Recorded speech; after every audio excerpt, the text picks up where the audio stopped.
En République démocratique du Congo, les sanctions américaines contre des hauts responsables militaires rwandais sont saluées par les autorités congolaises. Cela fait longtemps qu'ils réclament des sanctions ciblées contre Kigali. Ces sanctions font naître un espoir de paix dans l'est du pays où les combats se sont intensifiés ces dernières semaines. La correspondance à Kinshasa d'Aurélie Bazaraki-Bangoula.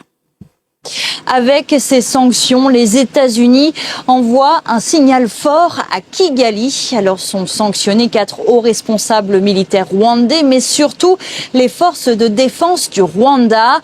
Le Trésor américain justifie cette sanction en affirmant que l'armée rwandaise soutient, entraîne et combat activement aux côtés des rebelles du M23, un groupe sanctionné par les États-Unis et les Nations Unies. Alors ces sanctions entraînent le gel des avoirs aux États-Unis et l'interdiction de toute transaction avec des personnes ou des entreprises américaines. Ces sanctions, affirme le Trésor américain, illustrent la détermination des États-Unis à faire respecter les accords de paix de Washington. Il demande le retrait immédiat des troupes, des armes et du matériel des forces de défense rwandaises du territoire congolais. Alors les autorités congolaises ont exprimé leur profonde reconnaissance envers les États-Unis pour leurs efforts visant à restaurer la paix dans la région. Mais surtout, pour Kinshasa, ces sanctions représentent un espoir, celui de faire pencher la balance sur les lignes de front où les combats se poursuivent. Ce week-end, les rebelles du M23 ont de nouveau lancé des drones kamikazes en direction de l'aéroport de Kisangani. Un acte de représailles, selon l'AFC 23, qui dénonce des attaques de drones de l'armée congolaise sur ses positions.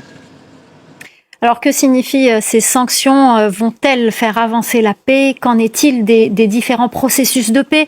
Autant de questions que nous poserons à notre invité Léonard Oketundu, ancien ministre des Affaires étrangères et des Droits de l'Homme, mais également député, vice-président de la Commission des Relations extérieures au Parlement. Merci beaucoup d'être avec nous ce soir. Alors tout d'abord, votre réaction sur ces sanctions contre les forces armées rwandaises. Pourquoi, à votre avis, cela est intervenu hier? Mais c'est très important ces sanctions parce que, comme vous savez, après une offensive diplomatique extraordinaire menée par le président de la République, Félix Tshisekedi, une offensive tous azimuts pour faire reconnaître l'agression dont nous sommes victimes de la part du Rwanda, une résolution a été adoptée par le Conseil de sécurité des Nations Unies. Et cette résolution a été adoptée à l'unanimité, et en vertu du chapitre 7 de la Charte des Nations Unies. Donc, c'est une décision qui est contraignante. Et la résolution sommet Kigali à retirer immédiatement ses troupes du territoire de la République démocratique du Congo, et en même temps, sans condition préalable. Et c'est tout appui au M23. Mais, comme vous voyez, le Conseil de sécurité, malgré que ce soit les 5 permanents qui se sont impliqués dans cette résolution, le Conseil ne dispose pas d'un organe chargé de l'exécution de ces décisions. C'est tout le problème. C'est pour cette raison que, finalement, le président de la République a pris cette initiative aussi de chercher des États qui ont de bonnes relations avec Kigali pour amener ce pays à retirer ses troupes de la République de Bouratirikourou en exécution de la résolution. Mais pourquoi... C'est ça le processus de Doha et enfin du Qatar. Pourquoi ça intervient maintenant alors que les États-Unis sont occupés sur un autre front au Moyen-Orient avec ces attaques sur l'Iran? Pourquoi maintenant? Alors que ça fait des mois que la RDC demande des sanctions. Mais tout à fait, c'est parce que, comme vous l'avez remarqué, vous avez rappelé l'accord de Washington, qui a été parrainé par le président Trump, et une semaine après la signature de cet accord, Kigali a équipé encore une fois le M23 et ce mouvement a occupé Uvira, qui est une ville à la frontière avec le Rwanda et avec le Burundi. Et c'est là justement que effectivement ça a provoqué l'ire du président Trump. Et déjà nous savions que des mesures étaient en train d'être préparées pour finalement prendre cette décision des sanctions. C'est pour vraiment un avertissement solennel qui est adressé à Kigali. J'espère qu'ils en tiendront compte parce qu'il y a eu une gradation dans ces sanctions. Aujourd'hui, c'est encore des sanctions au niveau bilatéral entre les États-Unis et le Rwanda, mais je pense que le comité de sanctions au sein des Nations Unies va prévoir d'autres sanctions qui sont beaucoup plus dissuasives et coercitives. Alors justement, est-ce que cette pression diplomatique suffira à convaincre le Rwanda à cesser son soutien au M23 ? À notre avis, oui. Mais c'est pour cette raison que là, c'est encore des sanctions ciblées adressées à des personnalités. Mais cette fois-ci, il faut qu'il y ait des sanctions qui impactent le fonctionnement même de l'État rwandais. C'est à partir de ce moment-là que Kigali sentira qu'effectivement... Ça a quand même un impact, puisque les troupes rwandaises, par exemple, ne pourront plus être mandatées par l'ONU. Effectivement. Par exemple au Mozambique, où elles sont présentes. Effectivement. Parce que là, c'est vraiment une incohérence incroyable. C'est-à-dire que d'un côté, le pays est agresseur, mais de l'autre côté, elle participe à des opérations de maintien de la paix, ce qui est complètement contradictoire.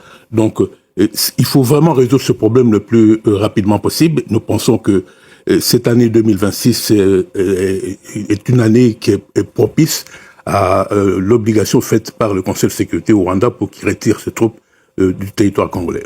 Alors, est-ce que cela ne risque pas aussi d'encourager Kinshasa, les autorités congolaises, à poursuivre leur offensive ?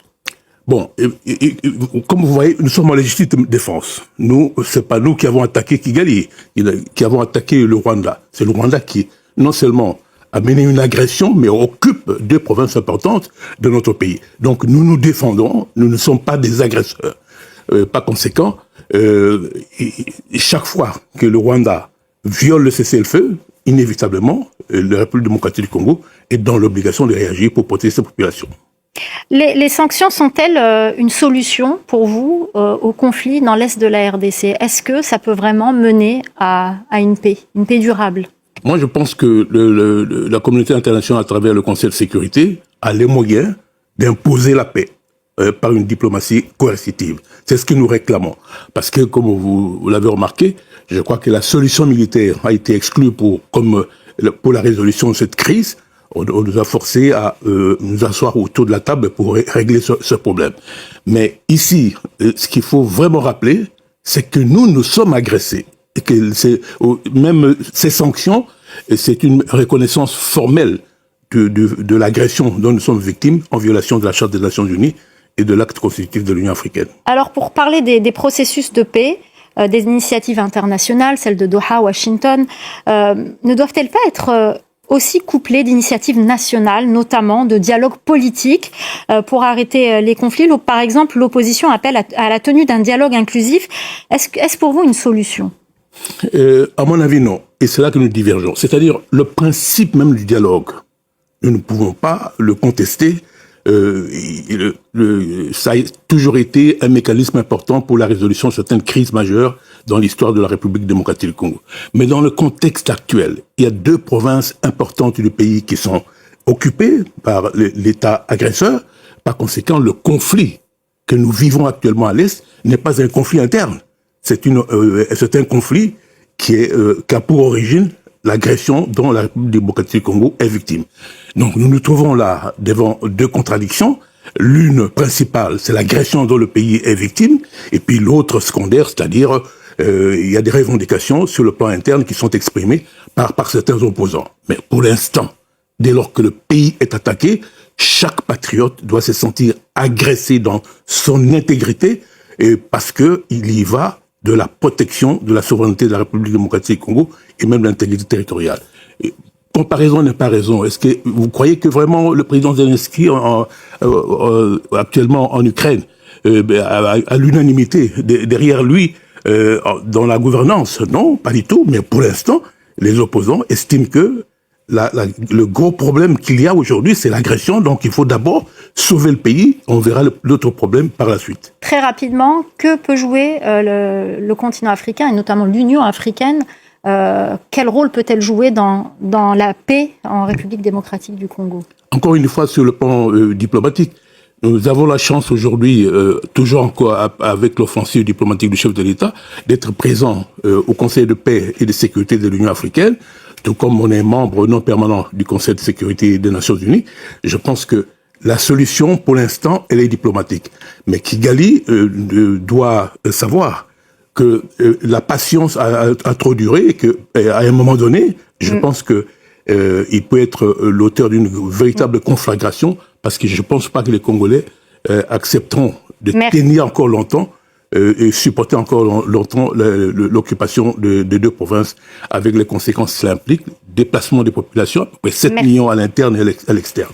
Merci beaucoup Léonard Oketundu, ancien ministre des Affaires étrangères et des droits de l'homme et vice-président de la Commission des relations extérieures en République démocratique du Congo. Merci beaucoup d'avoir répondu à nos questions.